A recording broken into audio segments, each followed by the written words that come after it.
안녕하세요. 반갑습니다. 772의 건축 이야기 기술사 77입니다. 이 시간 이야기할 거는 콘크리트에 대한 얘기입니다. 콘크리트 너무 흔한 재료라서 뭐 무슨 말을 할 게 있나. 콘크리트 우리가 상식적으로 생각하는 건데 조금 잘못된 상식이 있어요. 상식의 오류라고 할까? 네, 그런 점에 대해서 오늘 얘기를 드리겠습니다. 그리고 제가 궁금한 거는 제 영상을 보시는 시청자분들 뭐 돈 버는 얘기도 많잖아요. 유튜브 영상에 200만 원 투자해서 뭐 월 1000만 원 벌기, 뭐 또 다른 뭐 재미있는 영상들 많은데 콘크리트에 대해서 뭐 때문에 보시는지 저도 참 궁금합니다. 뭐 건축이나 토목을 전공하시는 분들 관심 있을지 모르겠는데 어쨌든 시청해 주셔서 고맙습니다. 여러분들이 다 아시다시피 콘크리트라는 거는 뭘로 돼 있어요? 재료가 자갈, 모래 그 두 개 합쳐서 이제 골조라 그러죠. 골재. 자갈 같은 말로 뭐 조골재, 굵은 골재, 모래를 뭐 세골재, 가는 골재 이렇게 얘기하는데 자갈과 모래 거기다 걔네들이 이제 주 힘쓰는 재료예요. 그 골재가. 그리고 거기에 뭡니까 골재들이 그냥 뭐 붙어 있질 않잖아요. 그래서 접착제 역할을 하는 세멘트 풀 요거를 넣어서 비벼주면은 그게 뭡니까 이제 아직 굳지 않은 콘크리트가 되죠. 바로 비비면은 유동성을 갖고 있어요. 죽처럼. 그 뭡니까 틀에다가 집어넣으면 틀 모양대로 굳어져서 한 덩어리가 돼버려요. 그쵸 일본 말로 가다라 그러는데 틀을 만들어서 거기다 부어 넣으면은 틀 모양대로 구조물 건축물이 되는 겁니다. 그래서 그런 특징이 있고 또 뭡니까 굉장히 견고하고 단단해요. 그래서 우리가 또 분류할 때는 일체식 구조라 그럽니다. 한 덩어리로 된 구조, 일체식 구조고 또 물이 필요하기 때문에 습식 구조라고도 얘기를 해요. 습식 구조. 그래서 이제 주 재료인 이제 골재, 뭐 그러니까 자갈과 모래, 또 뭡니까 시멘트 접착제 역할을 하는 시멘트에 대해서 이제 좀 알아보겠는데요. 골재라고 하면 일단 자갈을 먼저 얘기를 해보면 자갈은 이제 강자갈도 있고 뭐 바닷가에서 나오는 이제 천연 자갈, 강자갈도 있고 바다 자갈도 있지만은 이제 주로 이제 강자갈을 쓰는데 겉이 뭡니까 강에서 계속 이게 세월이 흘러 굴러다니면서 뭡니까 매끈매끈해졌죠. 그래서 강자갈 중에서도 뭐 아주 단단한 거 차돌이라는 것도 있는데 그 매끈매끈하고 동글동글하고 그런 거 강자갈이 있습니다. 그 다음에 자갈을 인공적으로 만들 수가 있는데 깬 자갈 여기 그림에서 보이시나요? 지금 요 강자갈 동글동글하죠 자갈이. 네. 그래서 굉장히 단단하고 자갈 자체에 어떤 균열 같은 게 없어요. 근데 표면이 매끈매끈하고 동글동글하다 보니까 접착제 역할을 하는 세멘트 이 접착력이 좀 떨어질 수가 있어요. 거기에 비해서 요건 뭡니까? 우리가 깬 자갈이라 그래요. 쇠석자갈. 쇠석자갈인데 일반 돌을 기계로 크라시아라 그러죠. 그 어마어마한 그 기계로 갖다 집어넣어서 부셔버려요. 그리고 이렇게 자갈이 돼서 나옵니다. 더 곱게 부시면 뭐 모래같이 또 고와질 수도 있죠. 그래서 이런 거를 쇠석골재다 얘기를 하는데 표면이 거칠거칠하다 보니까 뭡니까 이제 시멘트 풀 발랐을 때 부착력이 좋죠. 접착력이. 그 대신 이 자체 자갈 안에 균열이 있을 수가 있어요. 근데 요즘에 자연보호 때문에 강에서 뭐 자갈 채취하는 것도 한계가 있고 이 쇠석골재도 쓰고 그 다음에 뭡니까 순환골재라고 해서 건설 말하자면 폐기물 중에 콘크리트를 다시 부셔서 그걸 재활용해서 순환골재라고 해서 또 규격이 있어요. 그 규격에 맞춰서 그 골재를 쓰기도 합니다.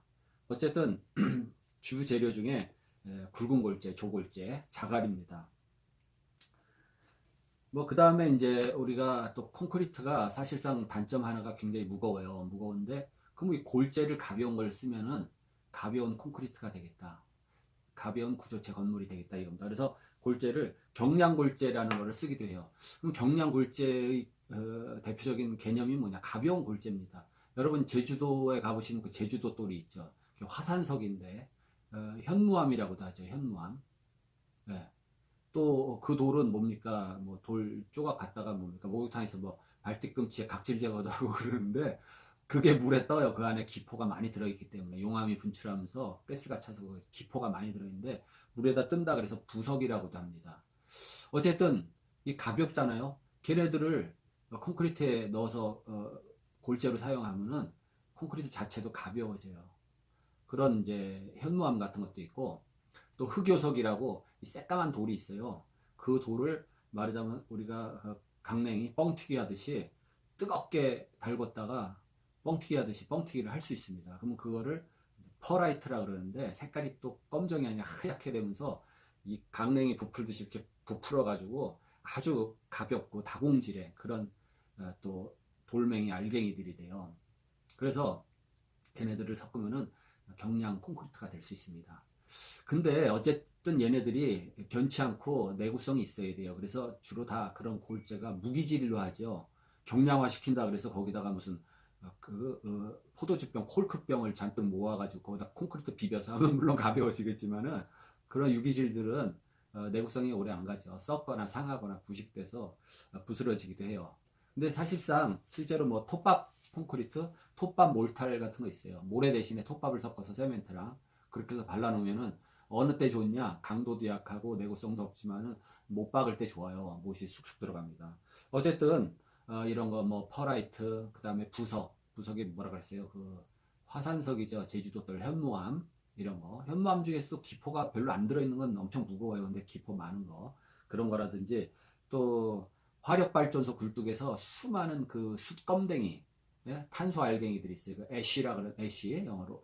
걔네들을 모아서 가공을 해서 또 만들면은 아주 가벼운 그런 경량, 저회 경량 골재라고 그런 것도 만들 수 있고, 그 다음에 뭐 포항제철 용광로 쪽에 가면 슬래그라는 게 나와요. 뭐 슬래그가 뭐냐면 용광로에서 쇠를 녹이면은 용광로 밑에 무거운 쇠는 가라앉아 있고 그 쇠 위에 뜨는 그 찌꺼기들이 있습니다. 그게 슬래그인데, 그 뭡니까? 철광석 자체가 돌 아니에요? 돌이 철광을 함유했잖아요. 그럼 그걸 녹이면은 철 성분은 가라앉고 돌 성분은 녹아서 떠요. 이게 슬래그인데, 걔네들을 갑자기 뭡니까? 찬물에다 확 집어넣으면 걔네들도 뻥튀기 하듯이 이렇게 퍽 부풀어 올라요. 그래서 그거 이제 갑자기 냉각시킨 슬래그도 이제 뽀아가지고 일정 크기로 만들어서 골재로 쓰면 경량 골재가 될 수 있습니다. 그래서 팽창 슬래그라든지 팽창 뭐 흑요석, 퍼라이트라 그랬죠. 그런 거.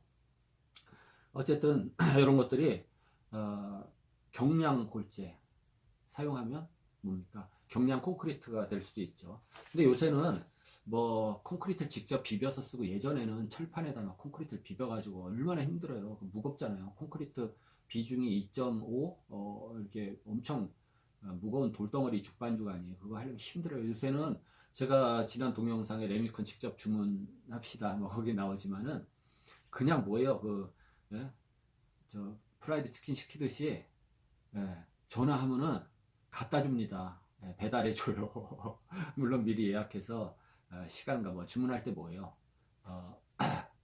언제 어디로? 그건 뭐 당연한 거고, 뭡니까? 강도. 그쵸? 콘크리트 강도는 뭡니까? 1 스퀘어 센치, 1 스퀘어 센치당 압축 강도 150kg, 스퀘어 센치당 150kg, 180kg, 뭐 210kg.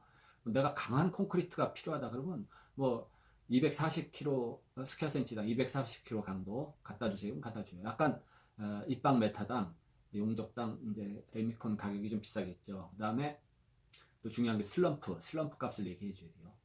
레미콘 주문할 때 슬럼프 8cm짜리, 뭐 12cm짜리 그걸 주문을 해야 됩니다. 그 슬럼프는 좀 이따 얘기 드리고, 그 다음에 또 뭡니까? 굵은 골재 최대 치수, 그거 중요한데, 그게 건축에서는 그냥 무조건 25mm짜리 쓰니까 뭐 크게 뭐 저거 할 게 없어요. 슬럼프. 네. 슬럼프 잠깐 얘기를 드리면은, 네, 이렇게 생겼습니다. 그래서 이 콘이에요, 콘. 그쵸? 원뿔처럼 생겨가지고 위에는 10cm 직경, 밑에는 20cm 직경인데 중요한 거 높이입니다. 이 콘의 높이 30cm예요. 그럼 거기다 콘크리트 비빈 거를 집어넣어요. 한꺼번에 다 집어넣는 게 아니라 3분의 1, 30cm가 10cm 채우고 25번 찔러주고 다져주고, 또 10cm 채우고 25번 다진 봉으로 철근 요 막대기, 그 다음에 다 채우고 또 25번 이제 다진 다음에 위를 싹 깎아내요. 그러면 딱 콘 높이가 30cm가 30cm죠. 그러면 바닥에 이제 철판 위에서 했어요. 철판 하기 전에 물걸레질을 하고, 거기서 콘을 위로 이렇게 잡아 빼면은 뭡니까? 이렇게 무너져 내리겠죠. 안 무너져 내릴 수도 있어요. 너무 콘크리트가 돼가지고 막 찹쌀 반죽처럼 떡처럼 돼가지고 그걸 빼도 딱 그 모양으로 있어요. 그러면 어떻게 돼요? 일이 안 되겠죠. 콘크리트라는 게 유동성이 있어서 틀에다 갖다 부어서 틀이 꽉 차야 되는데 그렇게 하면 되겠어요?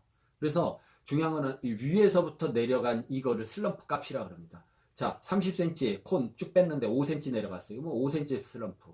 이게 죽반죽 질어가지고 15cm 쭉 내려갔어요. 그러면 15cm짜리 슬럼프입니다.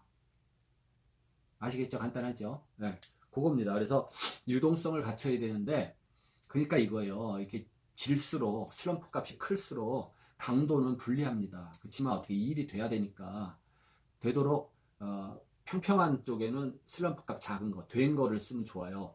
슬래브, 바닥이나 뭐 도로 이런 거는 굳이 그렇게 진 걸로 하는 게 안 좋아요. 일하기는 쉽겠죠. 뚜리 갖다 부으면 다 뭐 쫙 차니까 지가 알아서. 그렇지만 이런 좁은 벽이라든지 기둥 이런 거는 꽉 채우려면은 일하기가 힘들고 시공의 난이도가 있으니까 조금 슬럼프 값이 큰 거, 좀 진 거를 사용하게 되죠.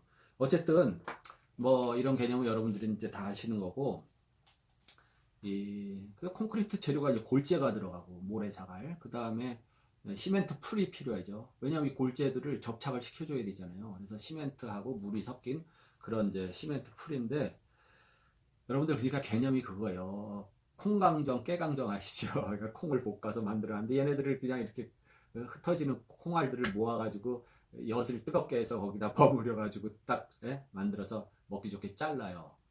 콩강정, 또 깨를 버무려 놓으면 깨강정 이렇게 되는데, 우리가 알아둬야 될 거는 첫째 그 중요한 개념입니다. 여러분 콘크리트 재료 중에서 골재가 강하고 튼튼하고 세겠어요? 아니면 세멘트 굳은 덩어리가 강도가 세겠습니까?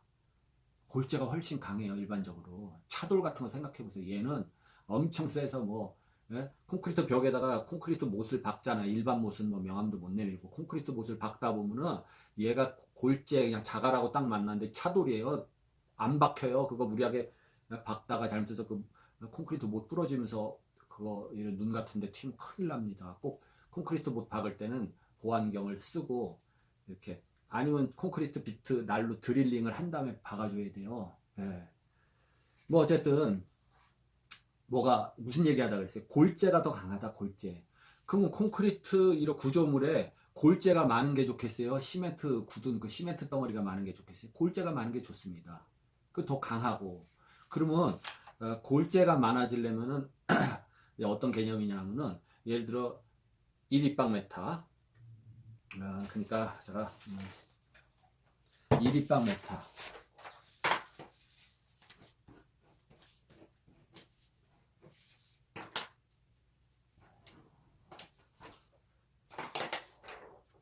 이런 1입방메타짜리 통이 있으면은 여기다 골재를 많이 채우려면 어떻게 하면 돼요? 여기에 꽉 차는 바위 덩어리 하나 떡 집어넣으면은 일단 그 바위가 차지하는 부분은 전부 골재로 꽉 찼죠. 나머지 사이드 공간을 또 이렇게 골재로 채우면 되는 겁니다. 이렇게. 그럼 되도록 이제 골재로 많이 채우는 거예요.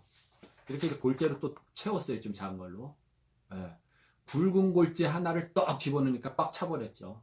나머지 부분, 나머지 틈에 뭡니까? 세멘트가 들어가는 겁니다. 그래서 이 얘기를 왜 하냐면은, 자, 뭐가 골재가 더 세다, 좋다. 이거 골재를 넣어야 돼요. 근데 여러분들 또 그 방법 중에 하나가 골재를 많이 채우려면은, 첫째 뭡니까? 지금 얘기 드렸듯이 이 굵은 골재를 넣으면은 유리해요. 굵은 골재. 그러면 또 하나 뭐냐면은, 잘 생각해 보세요. 물 한 대박하고 알코올 한 대박을 섞었어요. 그러니까 두 대박이 안 되고 1.8 대박이 됐어요. 두 대박이 안 되고. 왜 그래요? 이유는 이렇습니다. 콩 한 말하고 좁쌀 한 말을 섞었어요. 두 말이 안 되고 한 말 반밖에 안 돼요. 왜요? 이 콩 사이사이에 좁쌀이 들어간 거죠. 똑같아요. 물 분자, 알코올 분자도 사이즈가 달라서 그렇게 됩니다. 그래서 이제 결론 나왔죠. 눈치챘어요, 여러분들도. 자, 자갈을 넣고 모래를 왜 뒤섞어서 넣습니까? 자갈 사이사이에 모래가 또 채워지는 거예요. 그 또 나머지 공간에 세멘트 물이 들어가는 겁니다. 예, 그런 개념이 있고. 근데 왜 세멘트를 적게 넣어야 되는 거 얘기 드렸죠. 세멘트가 강도가 더 적어요. 근데 얘는 접착제 역할을 할 수 있게 충분히 거기다 넣어줘야 돼요. 그리고 또 하나의 개념은 표면적입니다. 세멘트 풀이 어떻게 돼요? 이 골재 표면을 다 코팅을 해줘야 접착이 되는 거 아니에요? 예. 어디는 풀이 발라져 있고 어디는 안 발라져 있고 접착이 잘 안 되는 거예요. 그래서 골재 표면을 전부 세멘트 풀이 코팅을 하게 됩니다. 그러면 어떤 게 표면적이 커요? 예. 이 잘자라질수록 가늘어질수록 표면적이 큽니다. 그러니까 표면적을 다 코팅하려면 표면적이 클수록 세멘트 풀이 많이 필요해요. 그러니까 자갈 덩어리보다는 모래가 더 표면적이 커요. 그러니까 자갈을 부시면 더 곱게 부시면 아주 분쇄를 하면 다 모래가 되는 거 아니에요? 그럼 표면적이 엄청 커진다고 보시면 돼요. 그래서 굵은 골재 비율이 많을수록 세멘트 풀이 적게 들어가기 때문에 유리하다. 그 다음에 세멘트는 또 왜 적게 넣으려고 하냐면 세멘트가 단점을 많이 갖고 있어요. 얘가 접착하는 능력은 있지만은 세멘트는 물하고 반응하면서 화학 반응을 하면서 굳어지기 시작하는데 그거를 수화 반응이라 그러죠. 열을 발생을 시켜요. 굳으면서. 그래서 이걸 수화열이라 그러는데 세멘트 1g당 세멘트 종류마다 좀 다른데 더디 굳는 세멘트가 있고 엄청 빨리 굳는 세멘트가 있어요. 세멘트 종류는 뭐 너무 디테일하게 하자니까 복잡하고 어쨌든 그 굳는 속도에 비례해서 열이 난다 생각하시면 돼요. 빨리 굳는 세멘트는 열이 빨리 나오고 천천히 굳는 세멘트는 열이 천천히 나옵니다. 그거의 용도에 대한 건 뭐 이렇게 좀 이제 디테일하니까 나중에 얘기 드리고 어쨌든 매시브한 콘크리트 있어요. 뭐냐면은 뭐 댐을 하나 만든다 댐. 근데 콘크리트가 어마어마하게 들어가요. 댐을 뭐 중국의 산샤 댐 같은 거는 뭐 콘크리트량이 어마어마하게 들어갑니다. 그럼 그 발열도 어마어마하게 나올 거 아니에요. 그래서 열로 인한 균열이 생겨요. 댐에. 그 망하는 거죠. 그렇기 때문에 매시브한 이런 댐 콘크리트 만들 때는 그 안에다가 이 물 호스를 전부 배관을 해요. 쿨링 파이프를 넣어서 거기다 콘크리트 타설하면서 열을 식히기 위해서 찬물을 거기다 막 순환시켜줘요. 그래서 열을 식혀야 됩니다. 왜? 그 열로 인해서 균열이 갈 수가 있어서 그래요. 그래서 세멘트는 물하고 만나서 반응을 하면서 굳는 중에 발열을 한다. 그렇지만 뭐 건축공사에서 이런 조금씩 들어가는 그런 거는 그 발열에 큰 염려를 안 해도 돼요. 오히려 겨울공사에는 조금 발열이 일어나면 좋다. 왜? 물이 얼면은 콘크리트 또 품질 떨어집니다. 얽히면 안 돼요. 그래서 그걸 주의해야 됩니다. 그래서 콘크리트에 있어서 뭡니까? 골재 비율을 많이 하는 것이 유리하다. 그렇게 하기 위해서는 굵은 골재를 될 수 있는 한 큰 거를 허락하는 범위에서 큰 걸 쓰는 게 좋다. 그래서 건축공사에서 뭡니까? 주로 철근 보강 콘크리트니까 철근이 들어가잖아요. 그럼 철근에 그 간격이 있어요. 지난 시간에 저 테헤란로에 무슨 15층짜리 빌딩 그거 지금 제3종 저 판정이 나가지고 다 사람들 전부 그 안에서 입주자들이 다 쫓겨났는데 거기 보시면 뭡니까? 철근을 그냥 다닥다닥 그 골재가 빠져나가지도 못해요. 그래서 그런 경우 또는 이제 우리가 매시브한 콘크리트 칠 때는 철근 간격이 이렇게 한 10cm 간격으로 늘 수도 있어요. 그럴 때는 뭡니까? 그 자갈을 한 8cm짜리 넣어도 되잖아요. 그래서 토목공사에서는 25mm 골재 말고 굵은 골재 40mm짜리 쓰기도 합니다. 왜? 그 허락하는 조건 범위 내에서 굵을수록 유리하다 그랬잖아요. 네, 그런 개념입니다. 그래서 그렇게 아시고, 그러니까 왜 콘크리트 있어서 세멘트를 적게 넣어야 되냐? 여러분들이 그 개념을 이해하시면 됩니다.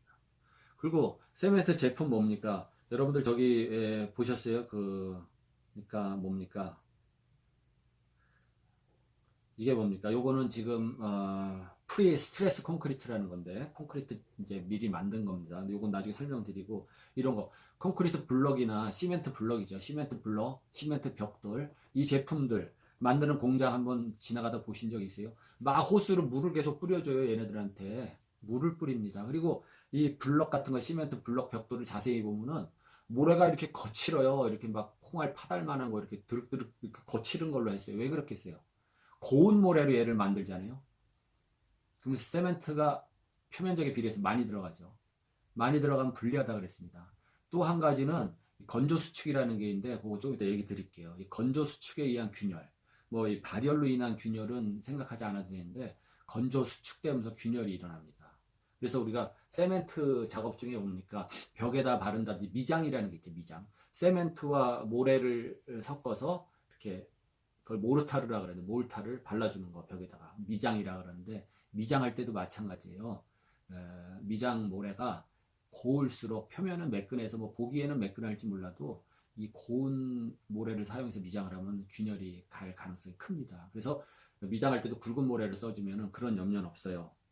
그래서 어쨌든 세멘트 벽돌, 이런 세멘트 블록을 자세히 보니까 굉장히 굵은 모래를 썼더라.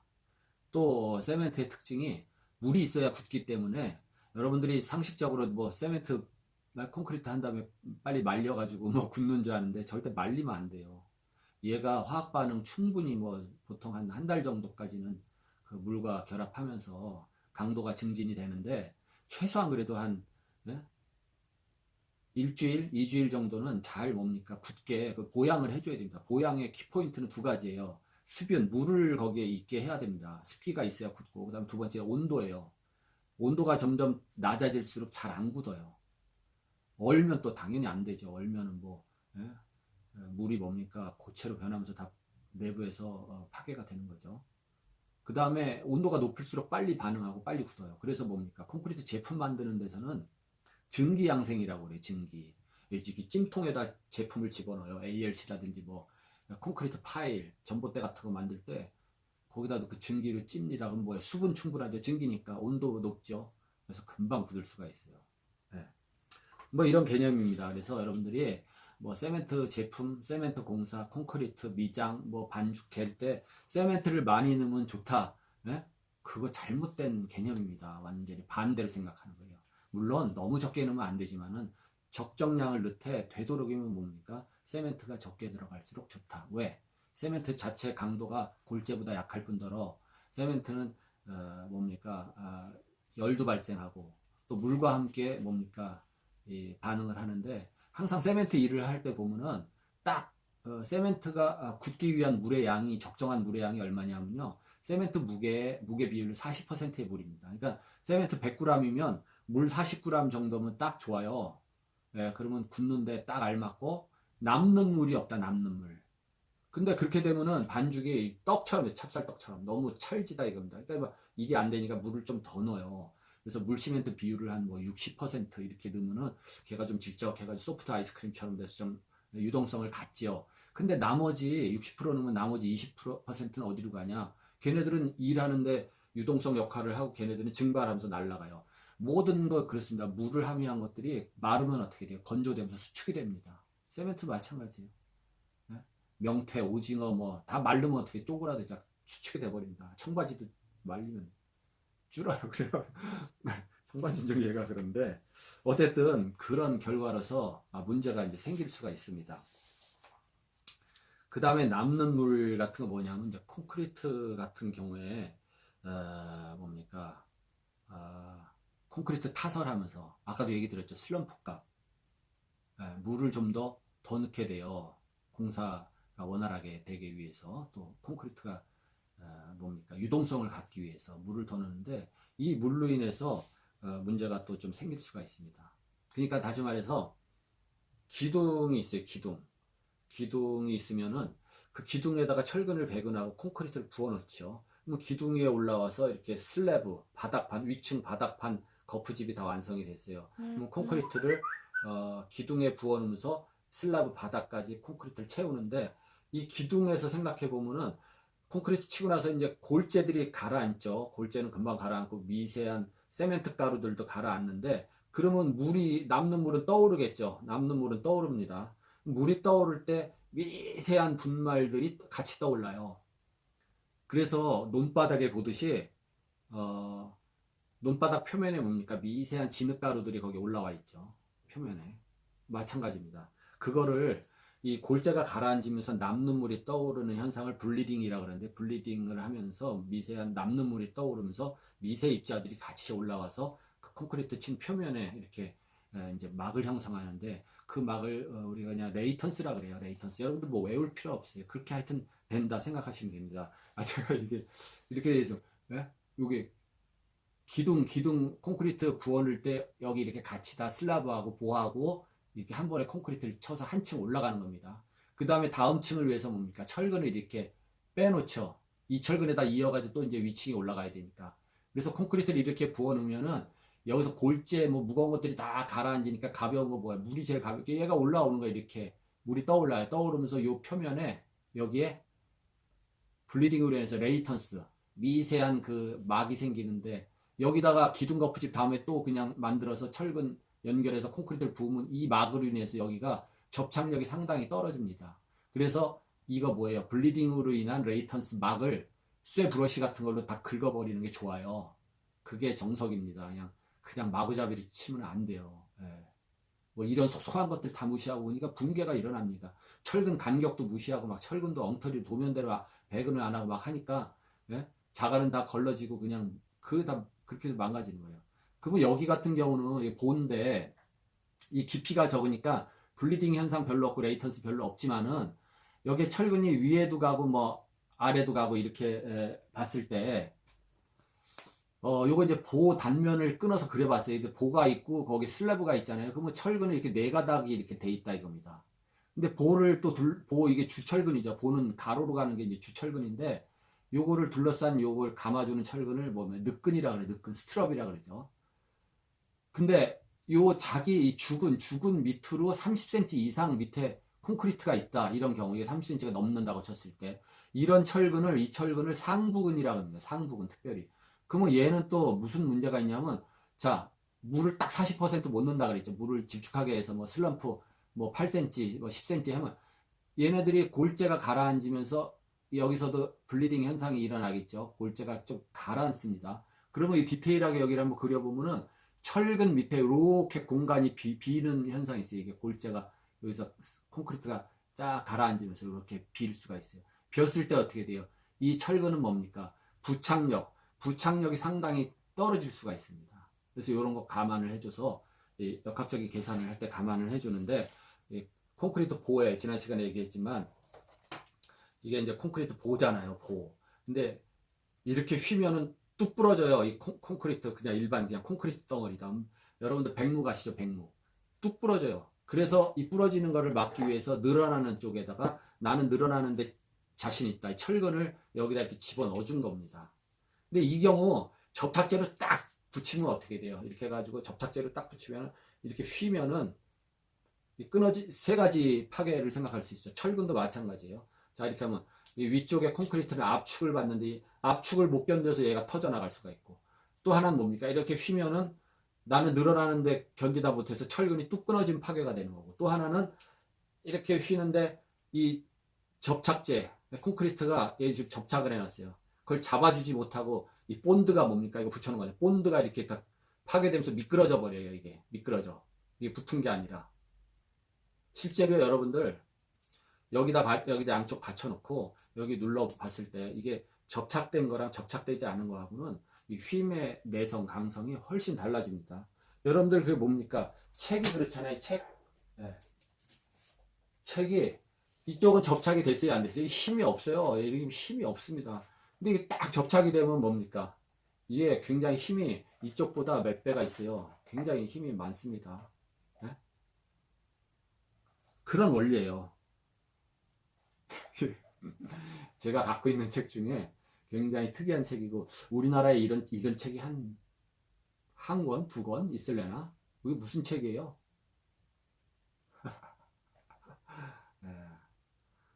이런 여러분들 아무 관심도 없고 재미없는 책. 이건 집을 만드는 책이 아니라 이런 뭡니까? 포켓 나이프를 만드는 책이에요. 양들의 침묵인가? 거기에 그런 장면이 나오는데 이제 전부 다 잡았잖아요. 유태인들 잡아가지고 전부 뭡니까? 소지품을 전부 이렇게 뺐습니다. 우리 뭐 소지품 중에 수북이 쌓여 있는 게 뭡니까? 다 이 포켓마다 포켓 나이프 하나씩을 이렇게 그때 당시에 그 유럽 사람들은 그랬나 봐요. 갖고 다녀요. 그래가지고 뭐 여러 용도로 쓰죠. 뭐 실제 식사할 때 뭐 이렇게 포크만 있고 나이프가 없던 자기 주머니에서 이렇게 해서 스테이크 같은 거 썰어 먹고. 뭐 얘기가 다른 데로 나갔는데 그래요. 그래서 이런 블리딩으로 인한 레이턴스 막이 생긴다. 막이 생기면 그걸 제거해 주는 게 좋다. 뭐 이런 얘기를 했어요. 그리고 이제 콘크리트 구성품 중에 그 경량 골재를 넣었다 이겁니다. 경량 콘크리트로 되지만은 또 이런 경우가 있어요. 이게 뭐냐니까 확대해 보면 이게 말하자면 골재로 쓸 수가 있다 이겁니다. 누가 아이디어를 냈어요. 자 유리 같은 거 무기질 이런 거 괜찮은데 이걸 꽈가지고 뭐 모래보단 크고 자갈보다 작고 적당한 입자를 만들어서 요거를 한번 반죽을 해가지고 만들어보자, 발라보자, 세멘트, 콘크리트처럼 해보자. 뭐 이렇게 해서 이게 칼라 뭡니까 세멘트 재료 되는데 뭐 이럴 수도 있어요. 그 다음에 이제 일본말로 우리가 이제 전에 쓰는 일본말 자꾸 쓰는 거 제가 안 좋아하는데 뭐 도끼다시라 그래. 도끼다시 물갈기 콘크리트라는 게 있습니다. 그러니까 세멘트에다가 이런 자잘한 뭡니까 돌 깬 조각, 흰 돌, 녹색 돌, 또 뭡니까 검은 돌 이런 거 있어요. 이런 거를 같이 섞어서 넣고 이제 미장을 합니다. 콘크리트 치듯이 일정 두께를 쫙 깔아서 미장을 하고 뭐 그 사이에다 보니까 황동으로 줄눈도 넣고 그렇게 해서 굳혀요. 굳힌 다음에 얘를 그라인딩을 합니다. 기계로 하고 옛날에 손으로도 했어요. 좁은 데는 기계가 안 들면 손으로 문질러 가지고 그걸 갈아냈어요. 물갈기. 왜 물갈기? 물을 뿌려가면서 갈아요. 그라인더로 이런 이제 연마석으로. 그러면 어떻게 돼요? 표면이 여러분들 많이 보시는 저거 있죠. 그 인조 대리석, 주방에 싱크대 인조 대리석 그 개념이에요. 그건 뭐 듀퐁사에서도 나오고 그 화학 제품인데 그죠? 고분자 플라스틱 제품인데 그거 마찬가지입니다. 거기다 칩을 넣어서 레진이죠. 레진 플라스틱 그렇게 해서 성형을 시키고 연마를 해서 쫙 갈아낸 거죠. 그러면 그 입자들이 이렇게 보여요. 인조돌, 그 다음에 인조 대리석, 물갈기 그런 것들이 있었습니다. 그 다음에 뭐 경량골재, 이거에 이제 뭐 흑요소 이런 거 화산재로 만든 경량골재의 일종인데 이거 뭐 눈으로 본들 어때요? 경량골재는 만져봐야 이제 이게 가볍구나 알 수가 있습니다. 그래서 여기 이 얘기를 안 되는데 프리 스트레스드 콘크리트 미리 어떤 그러니까 스트레스 어떤 힘을 가한 겁니다. 미리 힘을 가해요. 원리가 이래요. 그러니까 보시면은 원리가 여러분들 콘크리트가 뭡니까? 압력에 충분히 견뎌요. 압력에 충분히 견딥니다. 그래서 예를 들어서 벽돌이 있어요.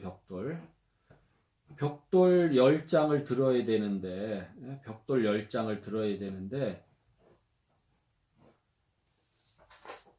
이런 식으로 벽돌을 들어요. 그러면은 자 보세요. 가장 효과적인 게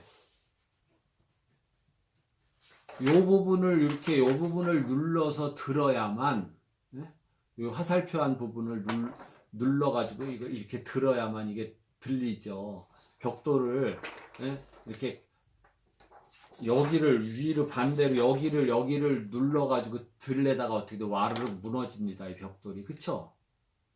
벽돌을 그래서 프리스트레스 콘크리트라는 거는 이 콘크리트가 굉장히 고강도 콘크리트를 쓰면서 지금 여기 얘기한 이 부분에다 파란색이 뭐냐면은 이게 고강도 철선입니다. 와이어. 피아노 선이 아니라 철근. 근데 얘를 여기다가 구멍을 뚫었다고 생각해요. 구멍을 뚫고 얘를 이것도 뭐 이제 포스트 텐션이 있고 나중에 스트레스를 주는 게 있고 프리 텐션이 있고 뭐 방법이 있는데 어쨌든 벽돌이 이렇게 있으면 여기 밑쪽에다가 군형을 뚫어요. 왜 여기다 여기 양쪽 받쳤을 때 얘가 밑으로 쏟아져 내리면서 이렇게 밑에가 인장 늘어나면서 파괴가 되는 부분입니다. 그래서 프리스트레스라는 거는 여기다가 고무줄처럼 철선을 양쪽을 딱 고정시켜서 탱탱하게 당겨줘요. 그러면 고무줄처럼 얘가 당기고 있으니까 뭡니까? 이 부분에는 압축이 작용하죠. 압축. 미리 압축을 줬어요. 그랬을 때 여기를 이렇게 긴 상판 여기 그림에 나온 거 뭡니까? 이게 교량 같은 거 상판이에요. 그래서 여기 점점점 찍힌 게 뭡니까? 얘네들이 고강도 철선인데 피아노 강선 와이어 얘를 뭡니까? 미리 고무줄처럼 이렇게 당긴 상태에서 쟤를 여기다가 장착을 해준 거예요. 그러니까 반대로 말해서 얘네들은 조심할 게 뭡니까? 운반 취급 조심해야 돼요. 이런 제품을 들 때 어떻게 들어요? 여기다가 와이어를 매서 이렇게 들면은 오케이입니다. 문제가 없어요. 근데 얘가 이렇게 된 상태에서 여기다가 와이어를 매가지고 이렇게 들면 어떻게 돼요? 가뜩이나 반대로 들면은 이 망합니다. 그냥 파괴가 되는 수가 있어요. 얘도 이 상태에서 들어야지 이게 뒤집어진 상태로 크레인 같은 걸로 들면은 그냥 부러지는 수가 있어요. 그래서 프리 스트레스 콘크리트 이건 좀 뭐 특수한 건데 어쨌든 콘크리트는 이뤄냅니다. 그래서 여러분들이 이제 조금 오해가 있었던 거는 이제 세멘트, 콘크리트에서 세멘트를 좀 뭡니까 적게 넣는 것이 좋다. 뭐 그런 거 얘기할 수가 있고 또 건조 수축에 대한 얘기인데요.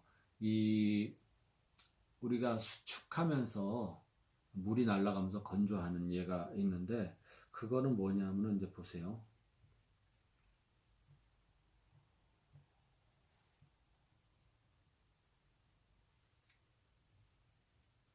이런 개념입니다. 자, 우리가 건축 재료 중에서 뭐 콘크리트도 그렇지만 미장도 그렇고 여러 가지 이제 물이 들어가는 그런 공사. 위에 뭡니까? 자, 같은 구간에 줄을 세워놨어요. 하나는 자갈을 줄을 세워놨어요. 그러니까 자갈이 그 같은 구간 안에 한 뭐 7, 8알 들어가는 것 같네요. 그러면 자갈이 젖어 있다 이거 물과 함께. 그러면 자갈 사이사이에 틈에 물이 이렇게 들어가 있다고 가정을 하는 겁니다. 물이 몇 군데 들어가 있어요. 한 7, 8군데 물이 날아가면서 한 군데당 뭐 0.005mm씩 줄었다 이겁니다. 줄었어요. 두 번째는 모래를 한번 줄을 세워놨어요. 이게 모래가 한 뭐 3,000개가 줄을 섰어요. 그 뭡니까? 3,000군데의 물이 사이사이 들어있죠. 걔네들이 마르면서 모래는 이만큼 줄었어요. 자갈은 요만큼 줄었는데 이 밑에 뭡니까? 실트, 진흙 같은 거, 진흙. 논바닥이 쩍쩍 갈라지는 이유가 그거예요. 논바닥이 쩍쩍 갈라집니다. 그래서 여긴 뭐 미세한 뭐 말할 수 없이 많은 틈에 물이 있죠. 걔네들이 날아가면은 그만큼 줄어요. 예. 그러니까 많이 줄어들죠. 그러니까 논바닥이 뭡니까? 쩍쩍 갈라지는 게 이런 겁니다. 그래서 그 미세할수록 뭐다? 불리하다. 건조 수축할 때. 예, 그겁니다. 그래서 그런 얘기고, 그 다음에 또 요거는 뭡니까? 골재가 있는데, 골재 상태에 따라서 이 콘크리트는 배합이 중요하거든요. 물의 양 같은 거. 제일 최적한 거 뭐라 그랬어요? 세멘트 무게의 40%를 넣는다. 근데 골재 안에 이렇게 뭡니까? 이건 뭡니까? 골재 안에도 물이 흠뻑 젖어 있고 겉에도 물이 막 묻어 있어요. 이런 거 습윤하다 그러고 이건 뭡니까? 내부포와 표면 건조 상태. 요거는 뭡니까? 공기 중에 그냥 적당히 마른 상태. 내부에 물이 약간 들어있어요. 요거는 뭡니까? 절대 건조. 그러니까 골재를 한 100도씨에서 계속 놔두면은 한 하루 이틀 놔두면은 물이 완전히 날아가 버려요. 그러면 절대 건조 상태죠. 그러면 이 골재 상태를 알아야만 믹싱을 할 때 물을 얼만큼 넣냐 그거 중요합니다. 완전히 마른 골재, 특히 경량골재는 골재 자체가 다공질이기 때문에 물을 많이 빨아먹어요. 물을 많이 함유할 수가 있습니다. 이렇게 바짝 마른 골재하고 이렇게 축축한 골재하고 물을 넣는 비율이 다르죠. 뭐 그 얘기입니다. 그래서 레미콘 공장, 레디 믹스트 콘크리트 그 배처 플랜트라고 배처 플랜트가 뭡니까? 지가 알아서 기계적으로 이제 골재를 투입하고 물을 투입하고 세멘트를 투입해서 이 뒤섞어주는 기계가 이제 배처 플랜트인데 거기서는 항상 뭡니까? 이 재료 시험하는 파트에서 골재 상태, 습윤 상태 요거 다 체크를 하고 물의 양 같은 거 정해주고 그래요. 그 다음에 이제 콘크리트 중에서도 콘크리트에 섞어주는 혼화제, 그러니까 재료 제자가 있고 약품 제자가 있어요. 근데 그 혼화제를 넣을 때 콘크리트의 성질 이게 달라지는 경우가 있습니다. 그래서 뭐 주로 우리가 추운 겨울에 얼지 말라고 방동제 종류를 넣을 수가 있어요. 뭐 겨울에 추운데 뭐 그렇다고 영하 한 뭐 2, 3도 내려갔는데 공사 안 할 수도 없고 해야 되는데 그럼 콘크리트가 얼면 안 되고 저 콘크리트 안에 물이 얼면 안 되고 그래서 거기다 방동제로 뭡니까 염화 칼슘 같은 거 소금 그런 거 넣어주면은 빨리 굳기도 하면서 또 얼지 않고 이렇게 해서 겨울 공사에 극한기 뭐 동절기 공사에 할 수도 있습니다. 그 다음에 뭡니까? 이 유동성이 있어야 일하기가 좋고 거푸집에 잘 들어가는데 유동성을 가지려니까 물을 좀 탔으면 좋겠는데 물을 더 넣었으면 좋겠는데 물을 더 넣자니 강도가 떨어진다 그러고 그래서 개발된 게 물 대신에 유동성을 이렇게 줄 수 있는 거. 물입자가 뭡니까? 콘크리트 구성 물질 중에 제일 작은 물질 아니에요? 자갈은 이따만하고 뭐 모래도 이만한데 세멘트도 알갱이가 있는데 물은 더 작은 알갱이. 물이 많이 들어가면 유동성이 좋아져요. 그래서 물 대신에 뭡니까? 물을 적게 넣으면서 거기에 작은 알갱이를 넣는 거를 생각했어요. 그래서 뭡니까? 그 슬래그 같은 거, 그 슬래그가 아니라 뭡니까? 미분탄이라 그럽니다. 그 굴뚝에서 나오는 아주 작은 입자들, 그 돋보기 현미경으로 보면은 이 탄소 알갱이들이죠. 그 미분탄, 그러니까 숯검댕이, 그거 섞어줘도 유동성이 좋아져요. 왜? 자꾸 가느다란 볼베아린 같은 물질이 들어가서 물을 안 넣어도 유동성이 좋아집니다. 또 하나는 이제 에이제라고 있어요.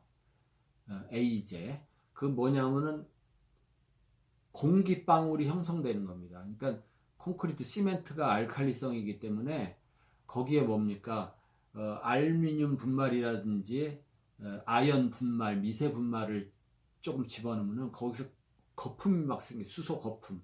그 거품 알갱이들이 콘크리트 안에 꽉 들어있어가지고 걔네들이 공기 볼 베어링 역할을 합니다. 뭐 유동성도 좋아지고 물을 안 넣어도 반죽이 질어지는 효과가 있어요. 그 다음에 겨울철 얼어 터지지 않는 효과가 있어요. 그러니까 인도 차도하고 인도 경계석 있죠. 그 차도가 있으면 툭 튀어 올라와서 인도가 있어 사람 거기에 경계석을 에이제를 넣은 콘크리트 블럭으로 만들면 좋아요. 왜 겨울에 물기가 들어가서 물이 팽창하면서 얼어 터져 파괴가 되는데 그 기포 공기 방울들이 쿠션 역할을 해서 동파되는 걸 방지해 주기도 합니다. 이렇게 뭐 특수 콘크리트에 넣는 혼화제 종류도 있는데 그거는 기회가 있을 때 또 자세히 얘기 드리고 오늘 별로 이렇게 재미도 없고 그런 얘기를 장황하게 했는데 여러분들도 도움이 되시길 바래요. 그리고 꼭 뭐 당장 뭐 돈 버는 그런 영상도 좋지만 건축도 여러분들 상식적으로 이런 거 하나하나 다 이해를 해 두세요. 나중에 내 집을 짓는다든지 우리 형네 집을 질 때 가서 도와주면은 엄청 많이 세이브 할 수 있어요. 금액적으로. 그리고 집 하나 지면은 작은 집을 져도 그래도 뭐 2억, 3억 이렇게 들어가는 거 아닙니까?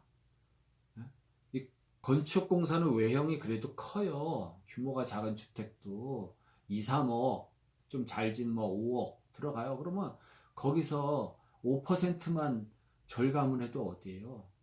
5% 이상 10%, 20% 절감할 수 있는 그러한 아이디어하고 그러한 것들이 상당히 많습니다. 예.